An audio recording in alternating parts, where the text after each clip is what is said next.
Millionaire's baby cried nonstop on the plane, until a poor black boy did the unthinkable. The piercing wail cut through the recycled air of first class like a siren, drowning out the gentle hum of the Boeing 787's engines. Harrison Reed III, CEO of Reed Enterprises and self-made billionaire, felt every pair of eyes on the plane boring into the back of his Italian silk suit as his 6-month-old daughter Olivia's face contorted into an impossible shade of crimson. 3 hours into the transatlantic flight, and the baby hadn't stopped screaming since takeoff. The flight attendant's practiced smile had long since cracked, revealing thinly veiled contempt as she approached, her voice barely audible over the infant's shrieks. "Sir, we've had several complaints. Is there anything else we might try to quiet her down?" Harrison wiped sweat from his brow with a monogrammed handkerchief, desperation etching lines around his eyes. His wife Catherine was in Paris on business, and he'd foolishly thought he could handle their daughter alone on the flight to meet her. Now, as passenger after passenger shot daggers his way, he realized how catastrophically wrong he'd been. "I've tried everything," he whispered hoarsely, bouncing Olivia mechanically. "Bottles, toys, walking." His voice cracked with exhaustion. Nearby, an elderly woman tutted loudly, muttering something about people who can't control their children. A businessman in a neighboring seat slammed his laptop shut, jamming noise-canceling headphones over his ears. From the economy section, 17-year-old Marcus Johnson heard the commotion. The heavy curtains separating first class from the rest of the plane couldn't muffle the baby's distress. He shifted uncomfortably in his cramped seat, the threadbare hoodie he'd had since freshman year pulled up over his head. In 12 hours, he would be landing in London for the International Chess Championship, his one shot at a college scholarship. He needed rest before the biggest competition of his life. But as the baby's cries escalated and the atmosphere on the plane grew increasingly hostile, something tugged at Marcus's conscience. The memory of his little sister Zoe, now 7, and how only he could calm her when she was colicky as an infant. His mother had called it the magic touch. Before he could second-guess himself, Marcus unbuckled his seatbelt and stood up, his lanky frame unfolding in the cramped aisle. The flight attendant moving through economy with the beverage cart gave him a sharp look. "Sir, please remain seated. We're experiencing light turbulence." "That baby's been crying for hours," Marcus said, his voice quiet but firm. "I think I might be able to help." The flight attendant's eyes narrowed with suspicion. "First class is off limits unless you're a ticketed passenger for that section." Marcus felt the familiar weight of prejudgment settle on his shoulders as she took in his worn jeans, his public school hoodie, the color of his skin. He'd encountered this look countless times before, in stores where security followed him, in classrooms where teachers expressed surprise at his advanced placement status, in chess tournaments where opponents underestimated him until checkmate. "I understand," he said, his voice steady despite the blood rushing in his ears. "But sometimes the solution comes from unexpected places." But before the flight attendant could respond, the curtain to first class was yanked back, revealing a frazzled Harrison Reed holding his screaming daughter awkwardly against his shoulder. The businessman's normally immaculate appearance was in shambles, his bespoke shirt wrinkled and stained, his eyes bloodshot from exhaustion. "Please," he said, his voice breaking as he addressed no one in particular. "I'll pay anyone who can get my daughter to stop crying." The moment stretched like taffy, passengers averting their eyes from the powerful man's vulnerability, except for Marcus, who stepped forward, hands slightly raised. "Sir," he said quietly, "I might be able to help your daughter." For a brief moment, something ugly flickered across Harrison's face, doubt, maybe suspicion, as he took in the young black man in economy clothing approaching him.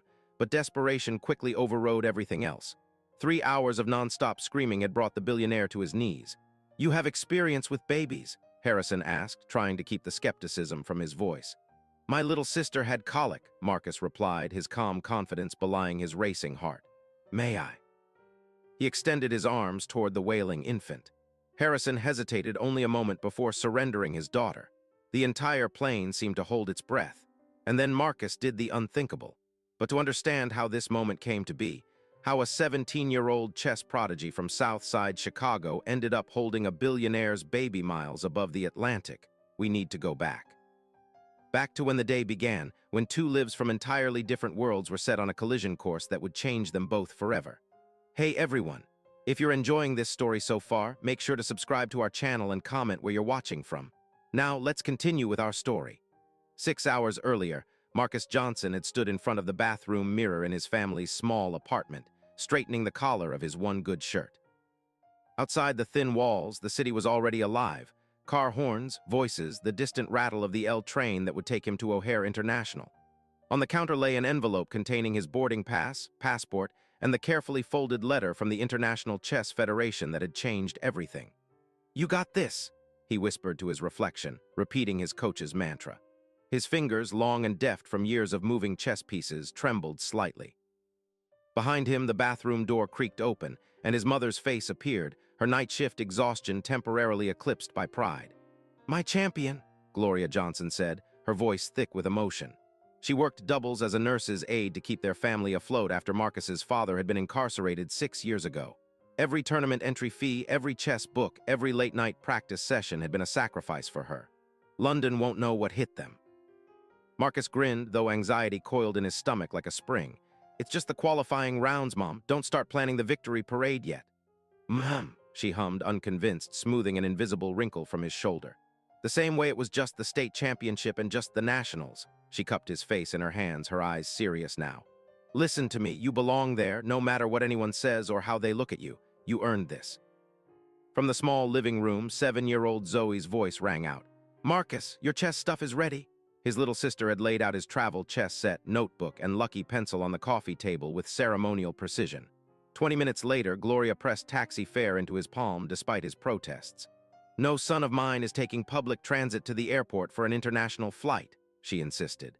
"Text me when you land, you hear? London is 6 hours ahead, so don't call in the middle of the night." As the taxi pulled away, Marcus caught a final glimpse of his mother and sister waving from their third-floor window. The familiar tightness gripped his chest, the weight of their expectations, their sacrifices, their love.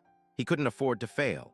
Across town, in a penthouse overlooking Lake Michigan, Harrison Reed's morning was unfolding very differently. The panoramic windows of his home office framed the city like a living painting as he concluded a video call with his Tokyo team. "The acquisition goes through today, understood? I don't care what time zone they're in." He ended the call with an impatient tap and swiveled his chair to face his assistant, Vivian, who stood with military precision, tablet in hand. "Your itinerary is updated, sir. The jet is fueled and waiting at the private terminal." Mrs. Reed's assistant confirmed she'll meet you at the hotel in Paris tomorrow evening. Harrison nodded absently, his attention already shifting to the next item on his mental checklist. At 45, he'd built Reed Enterprises from a small tech startup in his garage to a global conglomerate. Time was his most precious commodity, each minute meticulously allocated for maximum efficiency. "What about Olivia?" he asked, glancing at his watch. His daughter would normally be with the nanny at this hour, but Marie had called in sick, some family emergency he hadn't bothered to inquire about. Vivian's perfect composure slipped momentarily. "Sir, we've been unable to secure a replacement nanny on such short notice. The agency says—" "No agency personnel on the private jet," Harrison finished, pinching the bridge of his nose. It was a security protocol he himself had instituted after a tabloid incident years ago. "What about Catherine's mother?" "Mrs. Astor is still in the Maldives, sir, unreachable until next week." Harrison suppressed a flare of irritation. His mother-in-law's perpetual vacationing was a source of ongoing tension between him and Catherine. "So you're telling me I need to fly with Olivia, alone?" "Yes, sir, but I've taken the liberty of packing all her essentials and favorite toys." "And the flight attendants on your jet are all trained in." "We're not taking the jet," Harrison interrupted, a decision crystallizing in his mind. "Book us on the commercial United flight to Paris, the one Catherine's on." Vivian blinked, her professional mask momentarily slipping to reveal shock. "Commercial, sir, but security protocols. Catherine's already on that flight path, just a day ahead. The sooner we catch up to her, the sooner I'm not dealing with this alone." Straightened his cuffs decisively. "First class, obviously, and no announcements. I don't want a circus at the airport."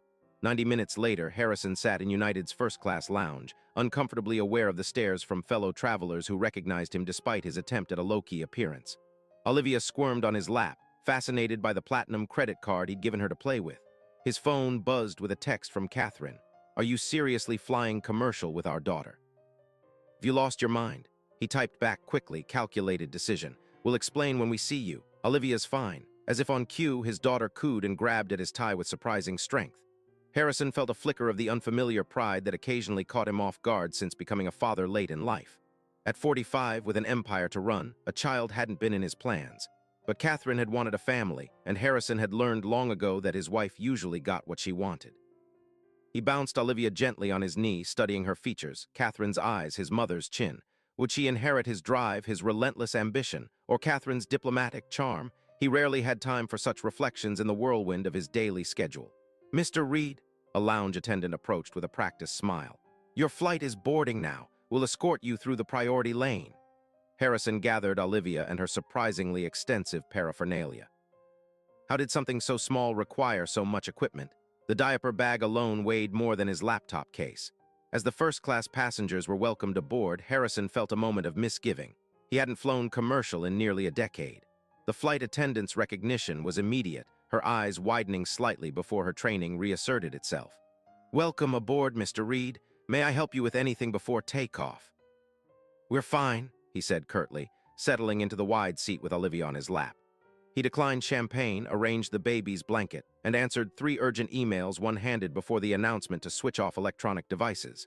As the plane filled, Harrison remained absorbed in Olivia, oblivious to the boarding economy passengers shuffling past the first-class cabin toward their seats.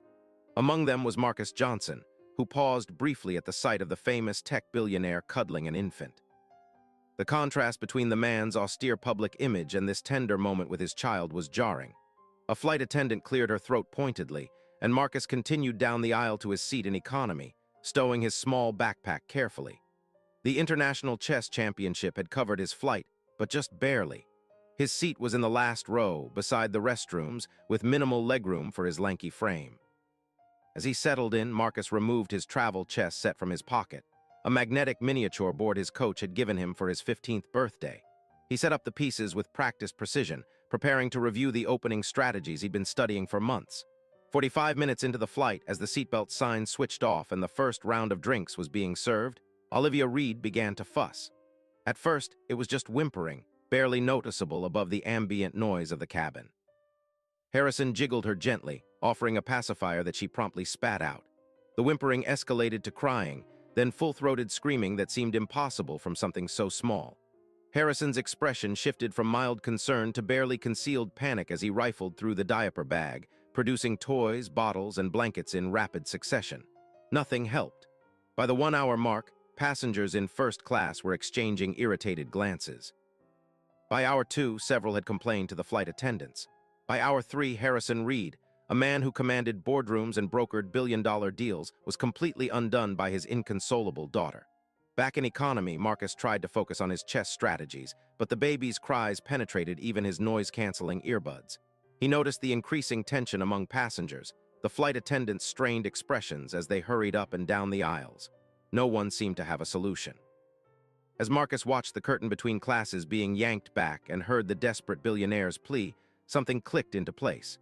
The same feeling he got during chess matches when he saw a move others missed, a solution where others saw only problems. And so he found himself standing in the first-class cabin, extending his arms toward the wailing infant while skeptical eyes watched his every move. Harrison Reed reluctantly surrendered his daughter, his expression a complex mixture of doubt and desperate hope. The moment the baby settled into Marcus's arms, something remarkable happened. Marcus cradled Olivia expertly, supporting her head with one hand while he used his other to gently apply pressure to specific points on her back. He began to hum, not a lullaby, but a low, rhythmic pattern that vibrated in his chest. His body swayed almost imperceptibly, a subtle rocking motion that seemed to exist outside the turbulence of the plane. "She's probably got gas," Marcus said quietly, his fingers making small circular motions between the baby's shoulder blades. "My sister was the same way. Sometimes it's not about what they need, it's about how their body feels."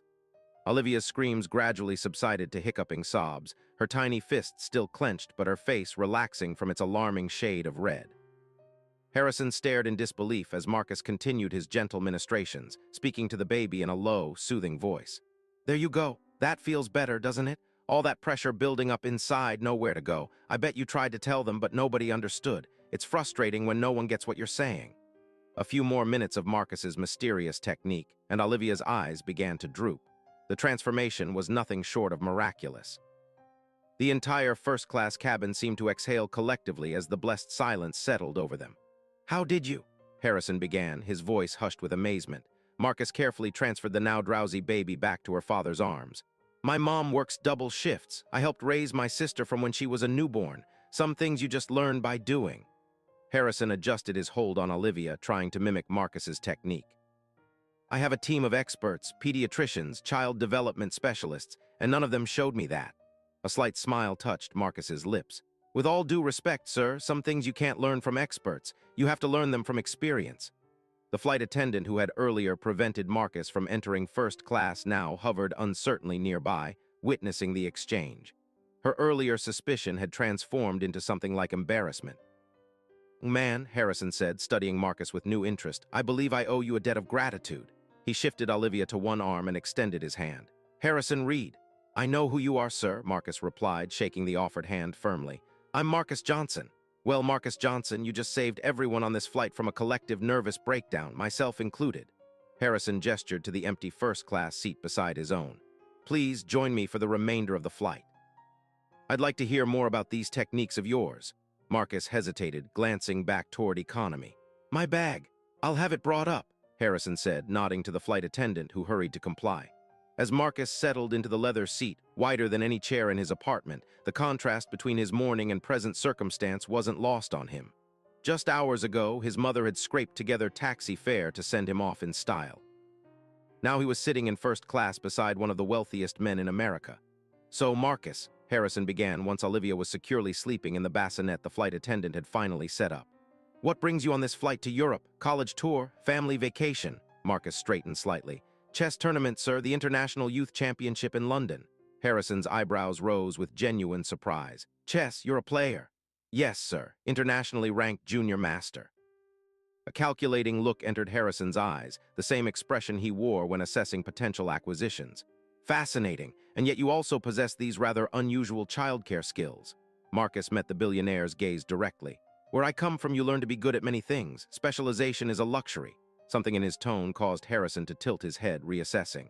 South Side Chicago, based on your accent. Competitive chess programs aren't common there, are they? No, sir. My elementary school had one teacher who ran a club after hours. Mr. Caswell, Vietnam vet who learned chess from a Russian prisoner of war. Marcus's fingers absently arranged the cocktail napkin into perfect right angles. He said I had the best tactical mind he'd seen in 30 years of teaching. And this tournament in London, it's significant. Full college scholarship if I place in the top 3, Marcus said, his voice carefully neutral despite the stakes. Plus potential sponsorship for the Grandmaster track. Harrison nodded slowly, processing this information with the same attention he'd give a business proposal. And your parents, they must be very proud. A shadow crossed Marcus's face. My mom is. She works as a nurse's aide, double shifts to keep us afloat since my dad's been gone. Gone, Harrison echoed, then understanding dawned. I see. An uncomfortable silence settled between them, highlighted by the gentle hum of the engines and the soft breathing of the sleeping baby. Mr. Reed, Marcus said finally, I should probably return to my seat. I have some strategies to review before landing. Harrison's hand moved to stop him. Nonsense. The least I can do is offer you a comfortable seat for the duration. Besides, his eyes flickered to his sleeping daughter. I may need your expertise again before we land. As if on cue, the plane hit a pocket of turbulence, causing Olivia to stir. Both men froze, watching anxiously as she shifted in the bassinet, then settled back into sleep. Tell me about chess, Harrison said quietly, his gaze still on his daughter. I've always found it fascinating, but never had the patience to master it. Marcus relaxed slightly, on familiar ground now. It's not really about patience, sir. It's about seeing patterns that others miss. And understanding that every move has consequences that ripple across the entire board. Like business, Harrison mused. And life, Marcus added. Their conversation flowed more easily after that, moving from chess theory to business strategy, from Marcus's tournament preparations to Harrison's early days as an entrepreneur. The vast differences in their backgrounds and experiences seemed less significant with each passing hour, as they discovered unexpected commonalities in their approaches to problems and challenges. Olivia woke once, fussing slightly, and Marcus demonstrated his techniques again, explaining each movement to an attentive Harrison. It's about pressure points, he said. Same principle as chess, really, understanding the underlying structure and how different elements connect. Midway through the flight, as they shared the surprisingly decent first-class meal, Harrison posed a question that had clearly been on his mind. You mentioned a scholarship. I assume that means college is otherwise. Out of reach, Marcus finished. Financially, yes, my grades are good enough for admissions, but even with financial aid, the top programs are expensive, and those are the ones with the best chess teams. Harrison nodded thoughtfully, cutting his steak with precise movements. Which schools are you considering? MIT has shown interest, also Stanford and Northwestern. Marcus shrugged slightly. Depends on how I do in London. All excellent institutions, Harrison said. I dropped out of MIT my sophomore year to start my first company. A hint of wistfulness crept into his voice. Sometimes I wonder how things might have been different if I'd stayed. Would you have built Reed Enterprises? Perhaps not, at least not in the same way. Harrison took a sip of his wine. But there's value in completing what you start, in having a foundation before you build. As the flight progressed, other passengers occasionally glanced their way, curious about the unlikely pair engaged in such intense conversation. The same flight attendant who had earlier blocked Marcus's path now served him with deferential attention, having witnessed Harrison's obvious respect for the young man. 4 hours into their conversation, as the plane began its initial descent over the Atlantic, Harrison asked about Marcus's chess set. Marcus produced the magnetic travel board from his pocket, setting it up on the tray table between them. "Care for a game?" he offered. "Fair warning, I won't throw the match even for a first-class upgrade." Harrison laughed, a genuine sound rarely heard in his boardrooms. "I wouldn't expect you to, and I wouldn't learn anything if you did." They played quickly, Harrison displaying more skill than he'd initially suggested, though Marcus identified weaknesses in his strategy within the first few moves. Rather than exploiting them immediately, he used the game as a teaching opportunity, explaining principles and tactics as they emerged on the board. "You're not playing to win," Harrison observed after 20 minutes. "I'm playing to teach," Marcus corrected. "Different objective, different strategy." Harrison studied him with renewed interest.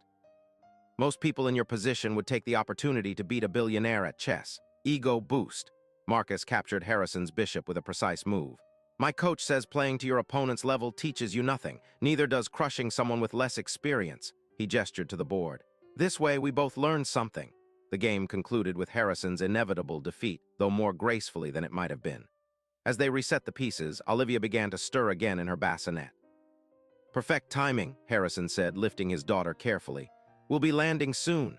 Marcus watched as the billionaire attempted to apply the soothing techniques he'd demonstrated earlier. Harrison's movements were awkward but earnest, his focus complete as he tried to prevent another crying episode. "Firm but gentle," Marcus coached quietly. "Babies can sense tension. If you're anxious, she'll pick up on it." Harrison adjusted his approach, and Olivia responded positively, gurgling contentedly in her father's arms. The look of triumph on Harrison's face was not unlike his expression after making a particularly good move during their chess game. "You're a natural teacher, Marcus," he said. "Have you considered that as a career path?" Marcus shook his head. "Not seriously. In my neighborhood, opportunities are limited." "Opportunities can be created," Harrison countered. "That's what entrepreneurs do." As the captain announced their final approach to Paris Charles de Gaulle Airport, Harrison shifted Olivia to his shoulder and regarded Marcus thoughtfully. "I have a proposition for you if you're willing to hear it." Marcus raised an eyebrow, his expression cautious. "I'm listening. Your chess tournament in London concludes when?" "Sunday afternoon, assuming I make the finals." "And you're returning to Chicago after that?" Marcus nodded. "I'm proposing a detour," Harrison said. "My wife and I will be in Paris for a week before returning to the States. Given your evident skills with Olivia, I'd like to offer you a temporary position as her caretaker during our stay. Fully compensated, of course, at well above market rate."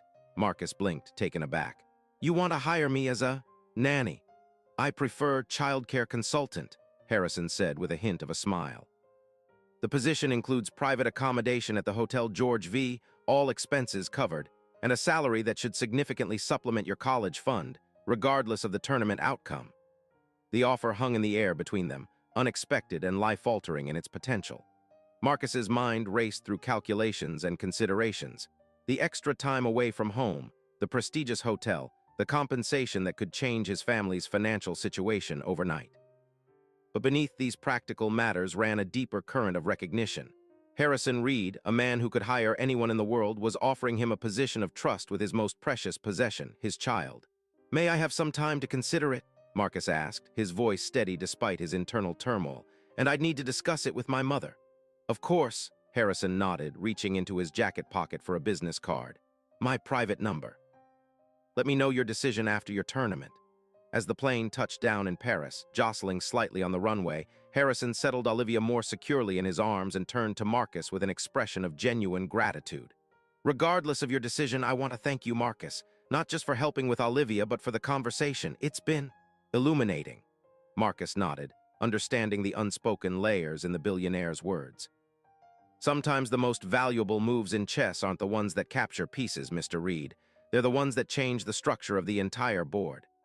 As they prepared to disembark, the first-class passengers gathering their belongings, Harrison hesitated. "One more thing, Marcus. Would you be willing to teach me those techniques properly before we part ways? I have a feeling I'll need them." "It would be my pleasure," Marcus replied, and for the first time since boarding the plane in Chicago, he felt the weight of expectation lift from his shoulders. Whatever came next, the chess tournament, Harrison's job offer, his future beyond this unexpected encounter, he had already won something valuable: recognition, respect, the acknowledgement that wisdom comes in many forms from many sources. And as they walked together through the airport, the billionaire and the chess prodigy from South Side Chicago, something fundamental had shifted between them. A connection formed miles above the Atlantic, bridging worlds that rarely intersected on the ground below. If you're enjoying this story, please subscribe to our channel and let us know where you're watching from in the comments. Now, let's continue with our story and see what happens next. Catherine Reed was waiting at the private terminal adjacent to Charles de Gaulle, her sleek silhouette a study in controlled impatience as she checked her watch for the third time in 5 minutes. When the doors finally opened and Harrison appeared with Olivia, her expression morphed from irritation to confusion at the sight of the tall young man walking beside her husband. "Harrison," she said, air-kissing his cheek while taking Olivia into her arms with practiced ease. "I was expecting Marie. Who is this?" Harrison performed the introductions, his tone revealing an unusual level of deference as he explained the circumstances of their meeting. Catherine's perfectly sculpted eyebrows rose fractionally as she assessed Marcus, her initial skepticism gradually softening as she noticed her daughter's contentment. "You managed the entire flight without a meltdown?" she asked, bouncing Olivia gently. "That's practically miraculous. Last time we flew with her, the pilot threatened to make an emergency landing." "Marcus has quite the gift," Harrison said. "In fact, I've offered him a position during our Paris stay, pending his decision after his chess tournament in London." Catherine's surprise was evident, but years in corporate and social circles had taught her to adapt quickly. "Chess tournament?" Marcus explained his circumstances with the same quiet confidence he'd displayed on the plane, watching as Catherine processed this unexpected development. Unlike her husband, whose interest had been primarily pragmatic, Catherine seemed genuinely curious about Marcus's background and achievements. "Junior international master at 17, she mused. "Impressive. Harrison barely manages to concentrate on one chess game without checking his phone." This gentle jab at her husband revealed a warmth beneath Catherine's polished exterior that made Marcus revise his initial impression of her as merely another wealthy socialite. "The car is waiting," Catherine said, glancing at her watch again. "Marcus, can we drop you somewhere? The hotel, perhaps?" "Actually," Harrison interjected, "I've arranged for Marcus to be taken to the train station. His tournament in London starts tomorrow." Marcus nodded gratefully. "The Eurostar leaves in 2 hours. I should have plenty of time." "Well then," Catherine said, shifting Olivia to her other hip, "good luck with your tournament, and I hope we'll see you again soon." The sincerity in her voice suggested she meant it. As they prepared to part ways, Harrison extended his hand to Marcus. The handshake was firm, businessman to businessman, but there was something else in Harrison's eyes, a recognition, perhaps, of something valuable discovered in an unexpected place. "Remember," Harrison said quietly, "the offer stands regardless of the tournament outcome, though I suspect you'll do quite well." Marcus thanked him, shouldered his backpack, and headed toward the waiting car Harrison had arranged. As he walked away, he heard Olivia begin to fuss in her mother's arms. "Here," Harrison said behind him. "Let me show you something, Catherine. It's all about the pressure points." Marcus smiled to himself as he slid into the sleek town car. Whatever happened in London, something significant had already shifted in his world.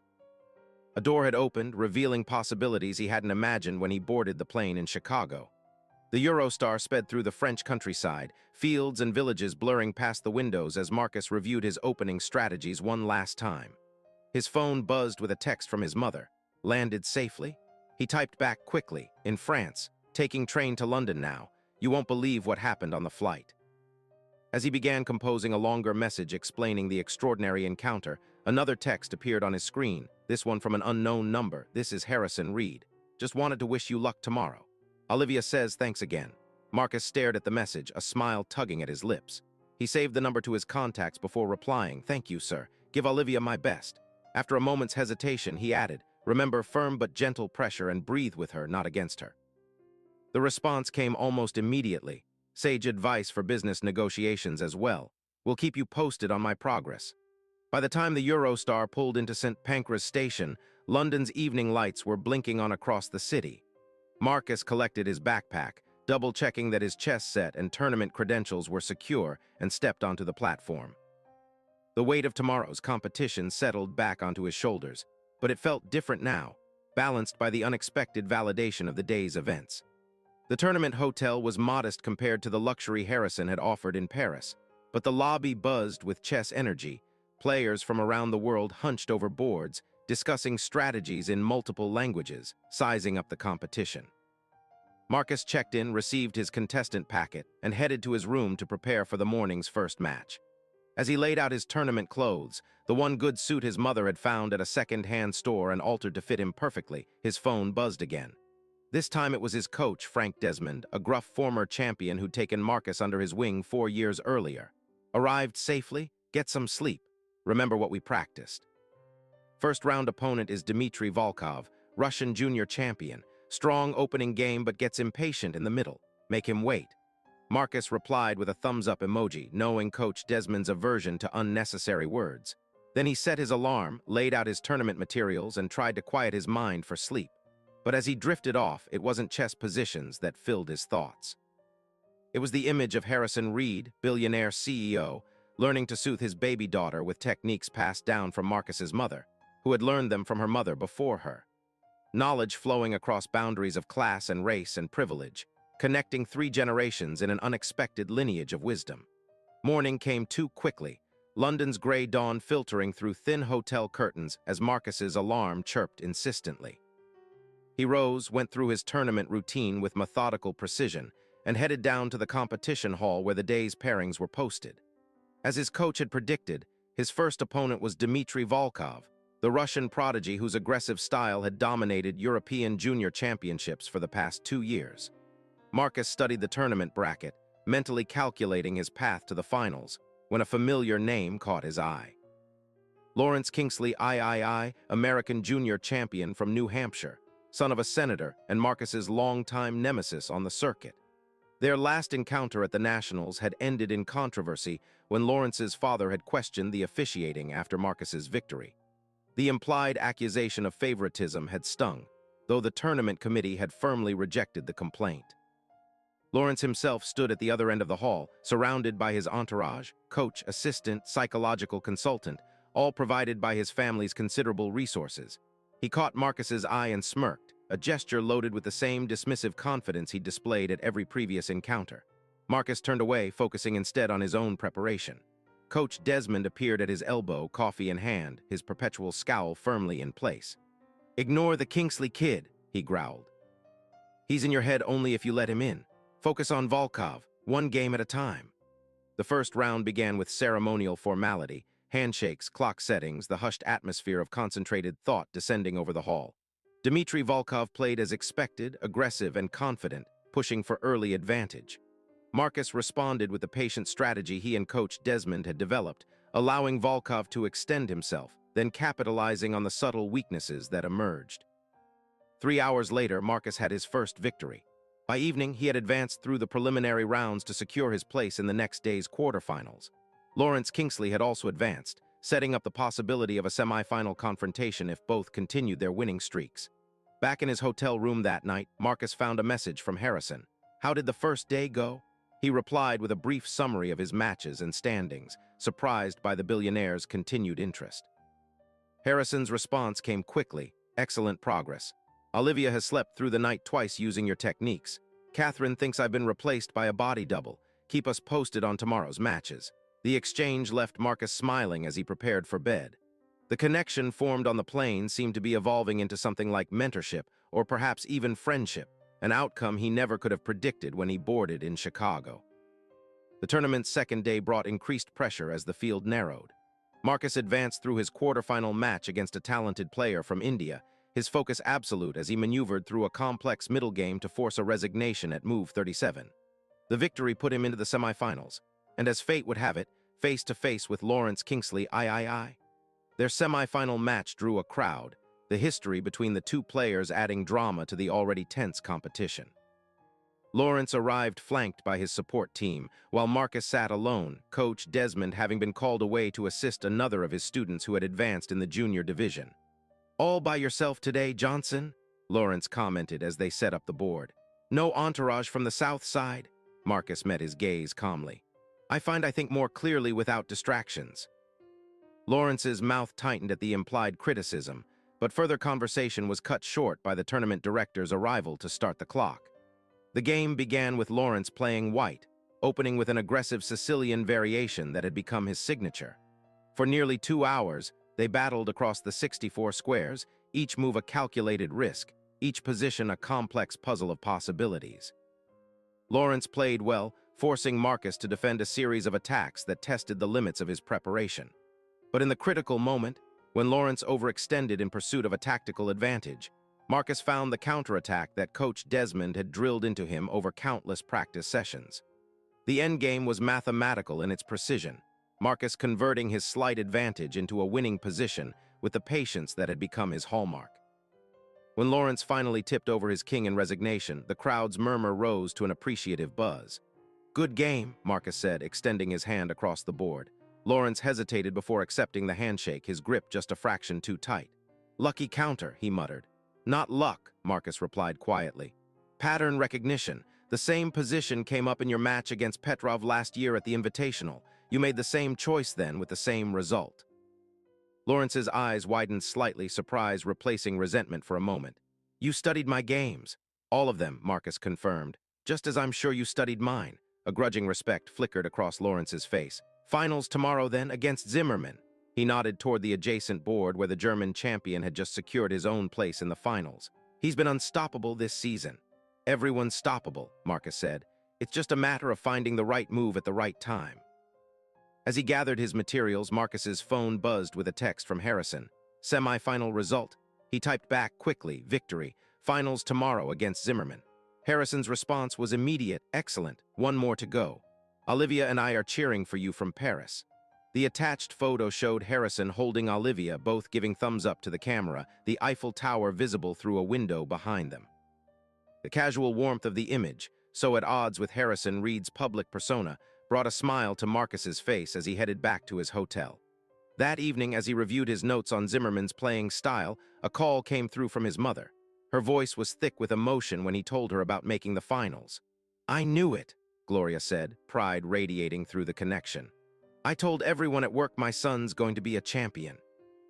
"Just the finals, Mom," Marcus cautioned, the same reflexive modesty he'd displayed in their bathroom days earlier resurfacing. "Zimmerman's tough." She hummed, unconvinced. "And I suppose you getting to the finals of an international tournament is just another day too." Marcus laughed, recognizing his own words reflected back at him. "Point taken. How's Zoe?" "Missing her brother. Told all her friends you're becoming a chess master in London." "Grandmaster," Marcus corrected automatically. "And that's still years away, even if I win tomorrow." "One step at a time," Gloria agreed.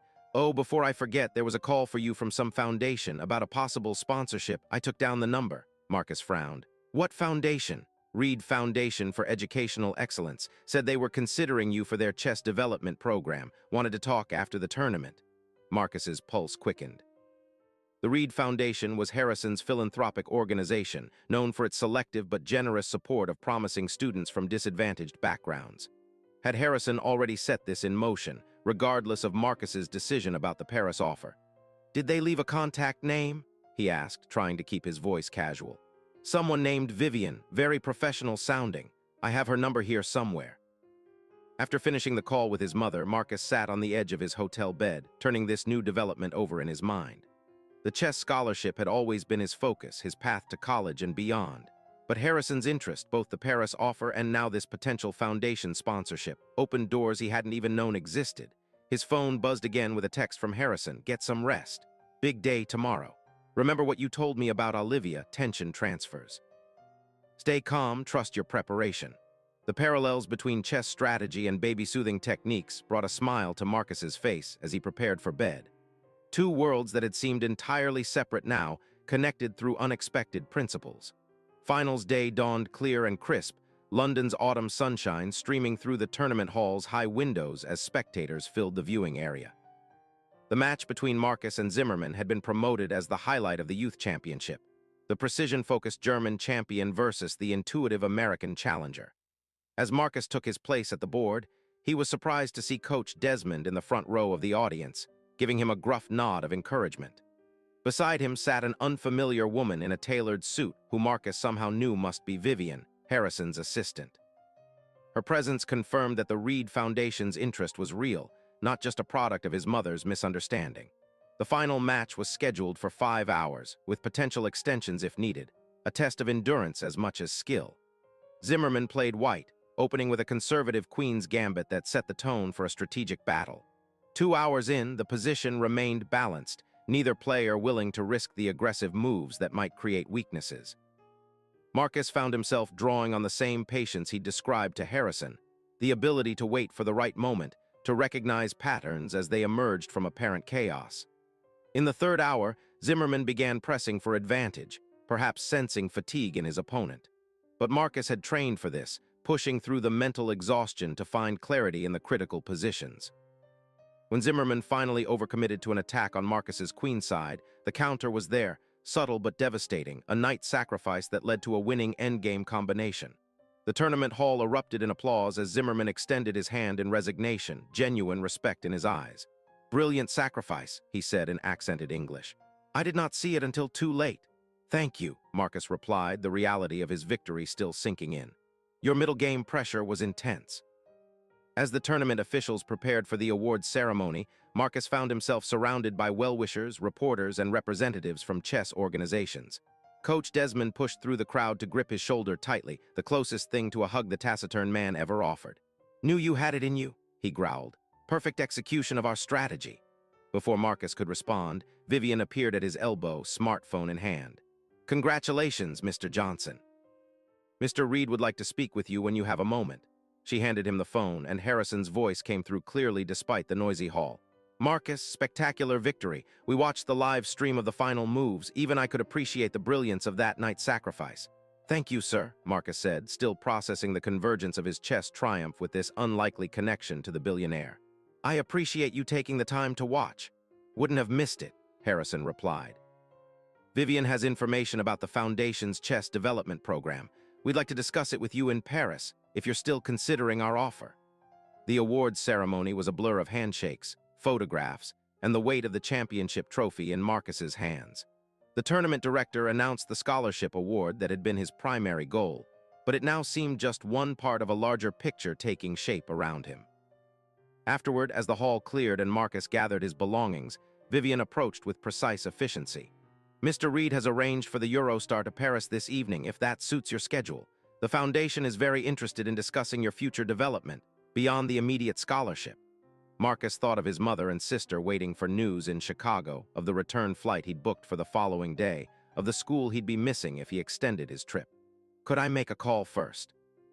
he asked. Gloria answered on the first ring, as if she'd been waiting by the phone. When Marcus told her about his victory, her joyful shout was so loud he had to hold the phone away from his ear. "I knew it," she exclaimed. "My champion," when he carefully explained the situation with Harrison Reed, the Paris offer, and now the Foundation's interest, her initial excitement gave way to thoughtful consideration. "This Reed man," she said cautiously, "he's offering you some kind of job with his Foundation." "Two things, actually," Marcus clarified. "A short-term position helping with his daughter in Paris this week, and potentially longer-term support through his educational foundation for chess development and college." Gloria was silent for a moment, processing. "And you trust him, this billionaire who suddenly wants to help?" It was a fair question, one Marcus had asked himself repeatedly since the unusual offer on the plane. "I think I do," he said slowly. "He could have just thanked me for helping with his daughter and gone on his way. This feels genuine." Another pause, then Gloria's voice softened. "You've always been a good judge of character, Marcus, better than me sometimes. If you feel this is right, then you should explore it. What about school? I'd be missing at least another week. For an opportunity like this, they'll understand. I'll talk to your principal." Her tone became gently teasing. "Not every day my son gets offered a position by one of the richest men in America." After ending the call with his mother, Marcus turned to Vivian, who had been waiting patiently nearby. "I'd like to accept Mr. Reed's offer, both offers." Vivian nodded, a small smile breaking through her professional demeanor. "Excellent. The car is waiting whenever you're ready." As the Eurostar carried him back toward Paris that evening, championship trophy carefully stowed in his backpack, Marcus reflected on the extraordinary chain of events that had brought him to this moment. A crying baby on a transatlantic flight, a desperate father at the end of his rope, a young man with skills learned out of necessity rather than choice. His phone buzzed with a message from Harrison. "Congratulations again on your victory. We're looking forward to welcoming you to Paris tomorrow. Catherine has arranged accommodations at the hotel, and Olivia is excited for your chess lessons." Marcus smiled at the joke about the 6-month-old's chess aspirations, typing back, "Thank you, sir. Looking forward to it. Though Olivia may need to work on her fine motor skills before mastering the knight move." Harrison's response came quickly. "She's a Reed, ahead of schedule on everything. See you tomorrow, champion." The title felt strange but not unwelcome. Champion. Not just of the chess tournament, but of an opportunity that extended far beyond the 64 squares of a chessboard. As the French countryside blurred past the train windows, Marcus thought about the parallel journeys that had brought him and Harrison Reed to that moment on the plane. The billionaire entrepreneur and the South Side chess prodigy, each carrying their own burdens and expectations. Two lives that would never have intersected, but for a baby's cry and a young man's decision to step forward when no one else would. In chess, they called it a fork, a single move that created multiple threats, forcing the opponent to choose which piece to save and which to sacrifice. But sometimes, rarely, there came a move that changed everything, that transformed the entire structure of the game and created possibilities where none had existed before. Marcus Johnson had made such a move when he stood up from his economy seat to offer help to a desperate father. Harrison Reed had made such a move when he looked past his preconceptions to recognize value in an unexpected source. And now, as the Eurostar sped toward Paris and the next chapter of this unlikely connection, both of their lives had been permanently altered, their respective boards rearranged in ways neither could have anticipated when they boarded a plane in Chicago with such different destinations in mind. If you've enjoyed this story so far, please subscribe to our channel and let us know in the comments where you're watching from. We're about to reach the conclusion of this incredible journey. The Hotel George V stood like a palace amid the elegant streets of Paris's 8th arrondissement, its limestone facade and Art Deco details speaking to a century of luxury and tradition. As the hotel's sleek town car delivered Marcus from the train station, he felt the familiar weight of being an outsider, the same sensation he'd experienced at his first chess tournaments in wealthy suburbs, at academic competitions where other students arrived in private school uniforms. The doorman greeted him with practiced courtesy, though Marcus didn't miss the subtle assessment in his glance, taking in the well-worn backpack, the careful way Marcus handled his tournament trophy. But any awkwardness dissipated when the hotel manager stepped forward, extending his hand. "Mr. Johnson, welcome to the Four Seasons. George V. Mr. Reed has informed us of your arrival. Allow me to escort you to your accommodations." The accommodations proved to be a suite larger than his family's entire apartment, with tall windows overlooking a courtyard garden. Fresh flowers adorned marble-top tables, and a welcome basket contained an assortment of French delicacies alongside a handwritten note from Catherine Reed. "Congratulations on your victory. We look forward to seeing you at breakfast tomorrow. Rest well." Marcus set down his backpack, placed his trophy carefully on the writing desk, and stood motionless in the center of the suite, momentarily overwhelmed by the stark contrast between his morning in the modest London hotel and this evening in Parisian luxury. His phone buzzed with a text from his mother, landed safely in Paris. He sent back a photo of the suite with the caption, "Safe and sound. Rooms bigger than our apartment. Love you." Her response made him smile. "Don't get too used to it. But enjoy every minute. You've earned it." Had he earned it? The question lingered as he explored the suite, running his fingers over fine fabrics and furniture that probably cost more than his mother made in a year. His chess victory had earned him the scholarship that felt clear and legitimate. But this, the luxury, the connection to the Reed family, the sudden interest of a billionaire's foundation, all stemmed from a simple act of kindness on a plane. Was that something to be earned, or merely the right thing that anyone should have done? Morning brought answers, or at least the beginning of them, when Marcus joined the Reed family for breakfast in their penthouse suite. Harrison greeted him with a warmth that seemed to genuinely surprise Catherine, who watched their interaction with thoughtful interest. Olivia, strapped into a high chair, cooed and waved her arms at the sight of Marcus. "She remembers you," Catherine remarked, sipping her coffee. "That's remarkable given how young she is. Babies are more perceptive than we give them credit for," Marcus replied, accepting a cup of coffee from the suite's butler. "They pick up on energy and intention, not just faces and voices." Harrison nodded, his expression serious. "That's precisely what I wanted to discuss with you, Marcus. This, Perception you have, it's unusual. Over breakfast, Harrison outlined his proposal in greater detail.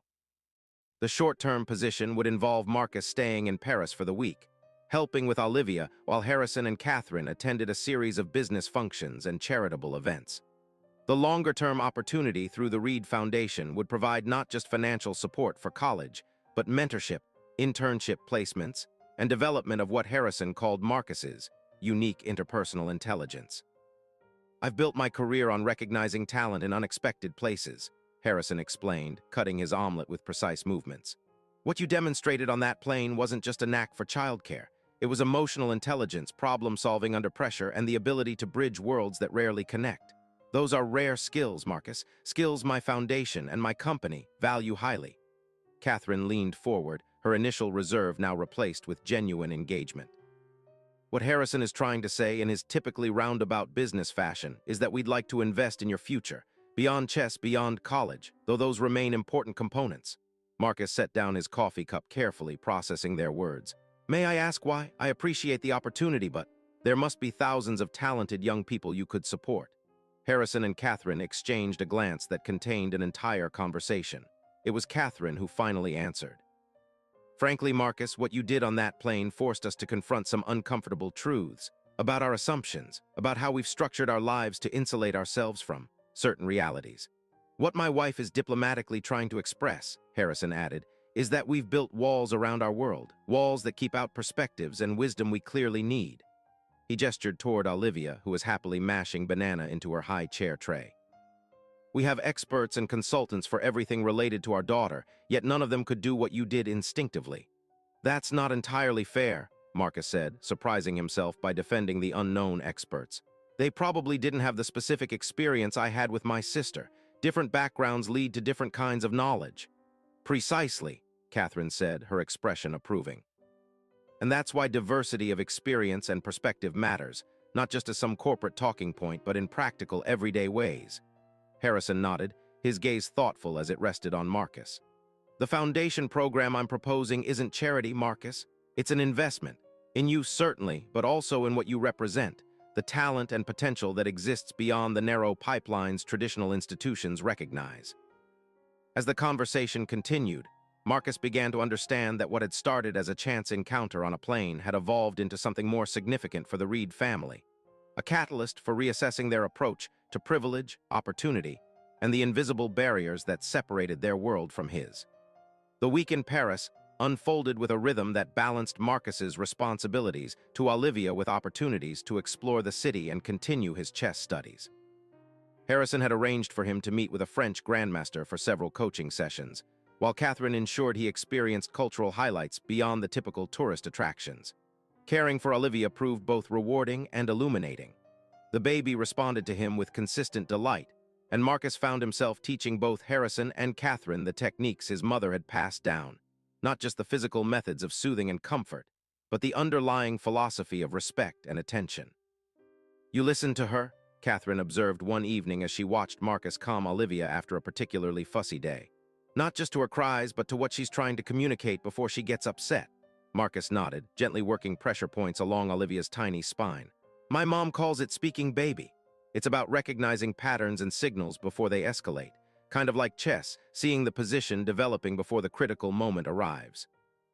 Harrison, who had been observing from the doorway, entered the nursery with uncharacteristic hesitation. Would you show me again? I've been practicing, but I can't seem to get it right." The vulnerability in the billionaire's request struck Marcus deeply. Here was one of the most powerful men in the business world, accustomed to commanding rooms and making decisions affecting thousands of lives, asking for guidance from a 17-year-old from South Side Chicago. "Of course," Marcus said, carefully transferring Olivia to her father's arms. "It's all about confidence in your movements. Babies sense uncertainty immediately." As he guided Harrison's hands, demonstrating the proper pressure and rhythm, Marcus reflected on how this moment inverted the traditional power dynamics between them.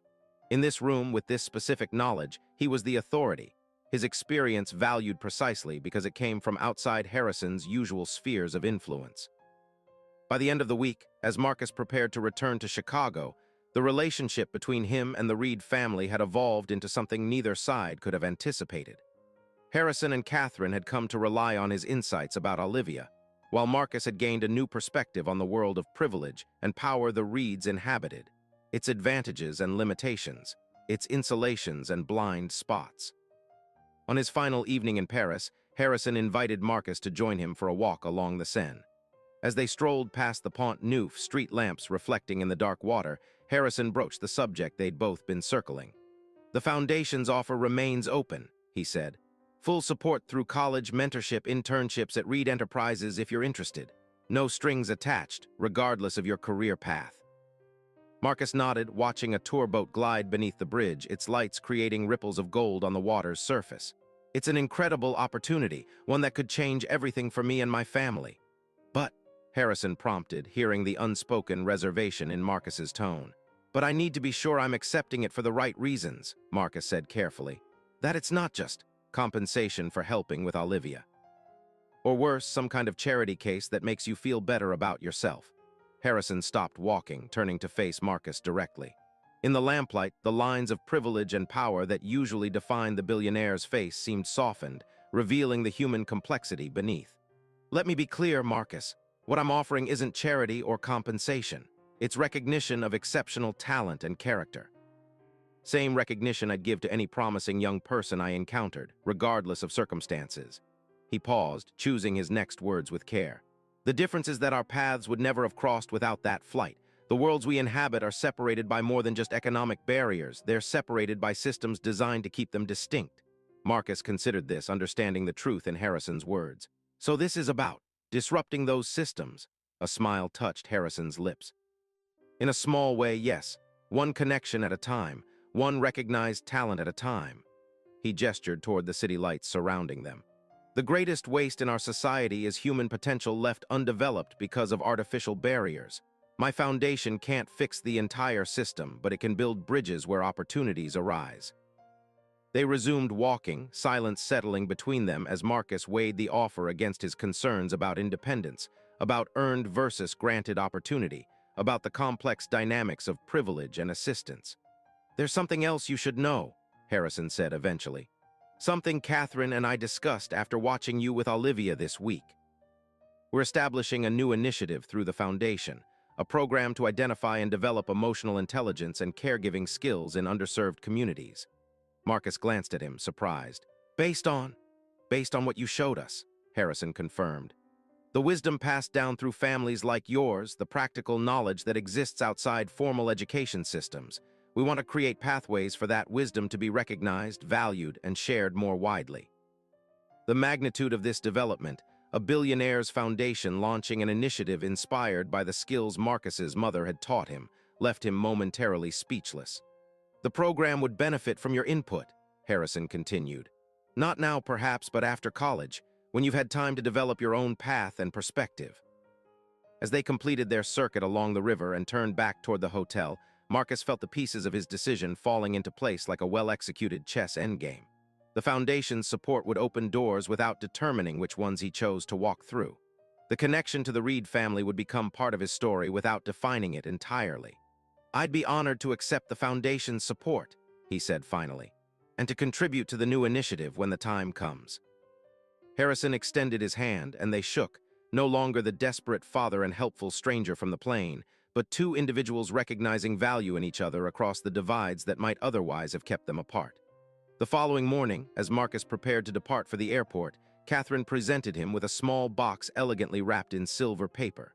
"A token of our appreciation," she said, "though it hardly seems adequate." Inside was a chess set unlike any Marcus had seen, pieces crafted from carved jade and rose quartz, the board inlaid with mother-of-pearl and ebony. An accompanying card bore a handwritten note, "For the champion who showed us that the most valuable moves are the ones that change the entire board. With gratitude, Harrison, Catherine, and Olivia Reed." As the hotel's car carried him toward Charles de Gaulle Airport, Marcus's phone buzzed with messages. From his mother and sister, eager for his return. From his chess coach, already planning for the next tournament. From classmates curious about his international adventure. And one final text from Harrison Reed. "Safe travels, Marcus. Remember that some connections, once formed, transcend the circumstances of their beginning. This is just the first move in what I hope will be a long and meaningful game."